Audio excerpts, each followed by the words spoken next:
Hello and welcome to Health Affairs This Week. I am your host, Jeff Byers. We're recording this on January 30th, 2025, around noon p.m. Eastern Time. You know, I got some stuff to promote before we get started today. The February 2025 issue of Health Affairs is going to be released next week. In it includes a package of papers forming the Vital Directions series. It's Who's Who in Health Policy and their perspectives for the future on a Health Policy, which is our other podcast. We have Don Berwick chatting with Rob Lott next week, so on Tuesdays. So subscribe to that show. Listen to that episode next Tuesday. Today, we're going to talk about the final days of the Biden administration at the FDA and some of the policies that were released in those days and how they could have an impact moving forward. I'm joined by Health Affairs' own Helen Bayer. Helen, welcome to the program. Thanks, Jeff. Great to be here. As some listeners know, we at Health Affairs are planning a theme issue on food, nutrition, and health, which comes out in April, with all the focus on the confirmation hearings and speculation in RFK Jr. if he'll be approved to take on the HHS secretary role. We wanted to take time to check in on the FDA's most recent work in the food and nutrition policy as the Biden administration was on their way out. So, Ellen, you're one of the assigned editors for this theme issue, along with her colleague, Jess Bylander. What can you tell us about Biden's final days in the food and nutrition policy space? Sure. Thanks, Jeff. So the Biden administration really elevated and prioritized food and nutrition issues. And back in 2022, there was a White House conference on hunger, nutrition, and health. And the conference brought together leaders throughout government and the private sector involved in food and nutrition. And that conference kicked off implementation of a national strategy to address these issues. So one of the policies that the FDA pursued as part of this strategy was a rule to update the definition of healthy that's used to determine if a food manufacturer can make the claim that their food is healthy on the packaging. So actually in December of 2024, the FDA issued a final rule to change the definition. So, Ellen, I love that we're bringing this up on the podcast because I think we can move into the health and wellness podcast space with this episode, which I'm hearing money. I don't know about you. I'm hearing dollar signs. But besides that, you know, what benefactors may befall. So, you know, sweet green, healthy greens, all, you know, what AG solutions, whatever they are, who knows? Hit us up for advertisements. Until that time, what's wrong with the old definition? Why is this?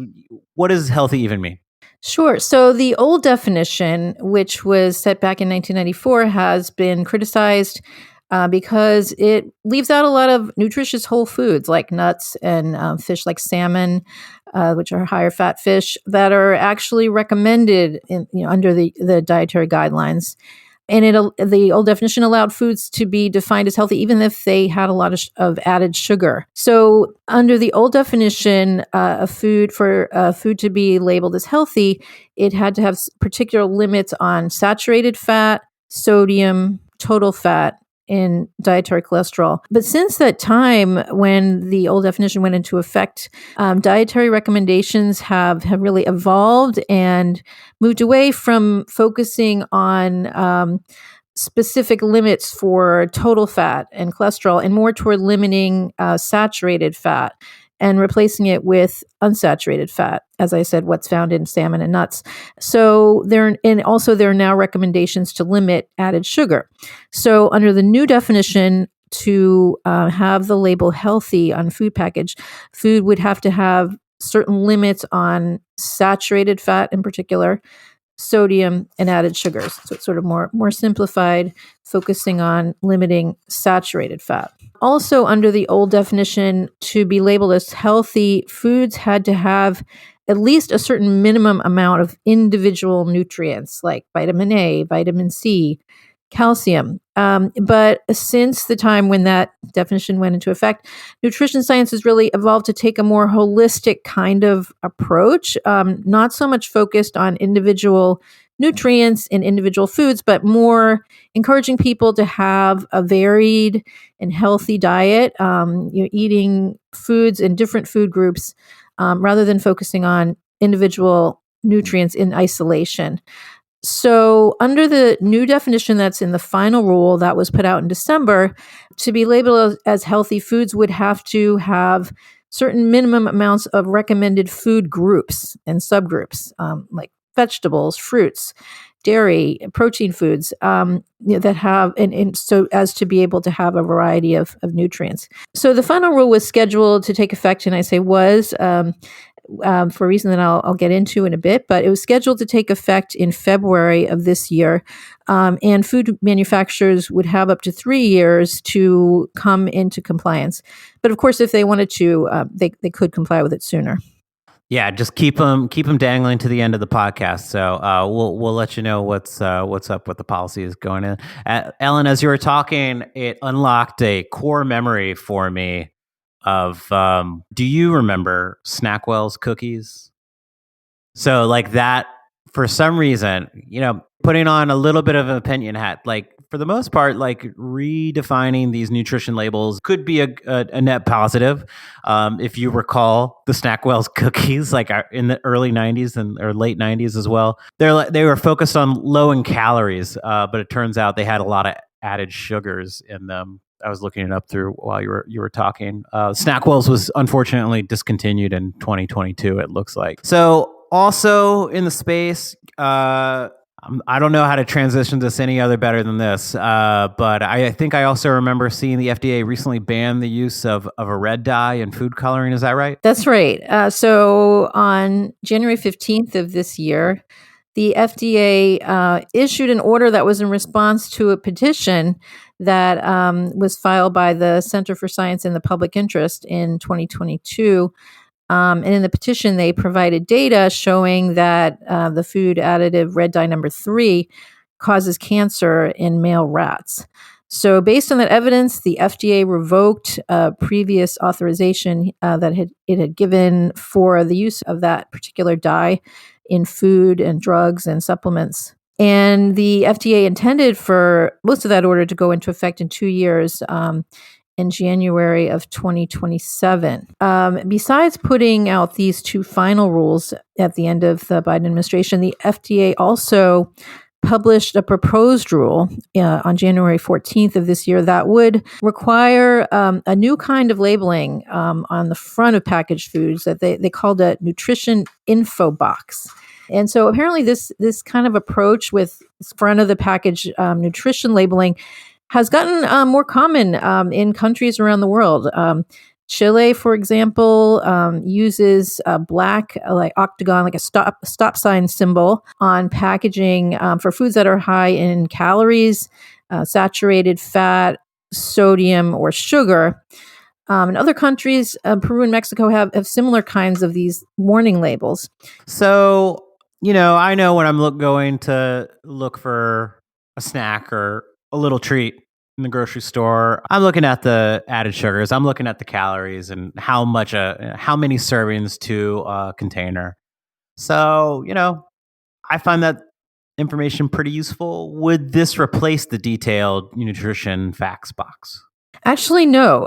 It wouldn't replace it. It would actually be in addition to the more detailed label.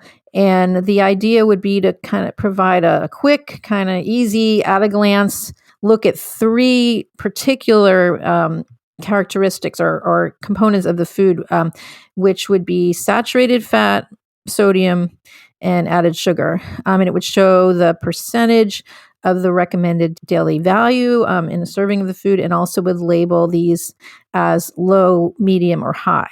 Yeah, so we kind of alluded this when we had that whole Snackwell sidebar, but why focus on these 3 things in particular? Well, those 3 particular things are common in a lot of very tasty, highly palatable foods that have been identified as risk factors for chronic conditions like obesity and diabetes. And under current federal dietary guidance, there's a recommendation to limit those to a particular specific amount per day. So the idea is this quick at-a-glance kind of format it's intended to make it easier for consumers to compare similar foods, like, for example, to find a yogurt that's low in added sugars. So manufacturers could still voluntarily choose to list the calories per serving on the front if they wanted to, on a voluntary basis. Okay, so if I'm a consumer, I'll be honest, this seems somewhat reasonable. I would like to know if, the Doritos are high in saturated fat that I plan to pick up. And it might make me think about that decision before purchasing it, beyond the fact that Doritos are now $6 a bag. So what's the next step for this proposal and the next two final food rules? So the comment period on this proposed rule on the front of the package labeling was scheduled to run until May 16th of this year. But as I alluded to earlier, along with all other proposed rules and final rules that were issued late in the Biden administration that have not yet taken effect, all of these policies that we've been talking about are subject to the regulatory freeze that President Trump put in place on his first day in office. On January 20th, President Trump signed a memorandum with the title Regulatory Freeze Pending Review, which prohibits federal agencies from proposing or issuing any new rules. In the case of rules that have been published but haven't yet taken effect, which can include both proposed and final rules, agencies are directed to consider postponing the effective date for 60 days to review any questions of fact, law, or policy. So this 60-day review process could potentially lead to these policies being withdrawn or changed or delayed in implementation. So, like many other policies being considered under the new administration, the future is uncertain. We'll have to keep an eye out for future action on these food and nutrition issues in the coming months. But one thing is not uncertain, and that's that Health Affairs will be publishing our theme issue on food, nutrition, and health in early April. So that seems like a good place to wrap up. Ellen, thanks for joining me again today. Thanks so much, Jeff. Yeah, and if you, the listener, enjoyed this episode, send it to the fitness pal in your life. And with that, please subscribe, leave us a review on Spotify, leave a comment. We'll catch you next week. Thanks all.